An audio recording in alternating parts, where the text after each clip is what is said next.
Hello everyone and welcome to the channel. In this video, I will show you exactly how to solve math questions with iOS 18's built-in graphing feature. First, open the calculator app on your iPhone. Then tap on the calculator icon located in the bottom left corner to switch to scientific mode. Here you can type in equations such as 2 cubed.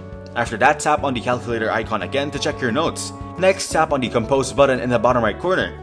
You can now type in any equation like 57 minus 18 or 67 divided by 6 equals, and the calculator will solve it for you. Once you have your answers, you can draw them or visualize them using the graphing feature. You can also access more tools provided in the bottom menu for additional functions. If you want to highlight your answer, you can do so easily.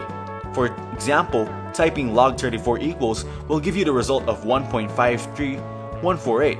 To insert a graph, simply write y equals to 2x and the app will generate the corresponding graph for you.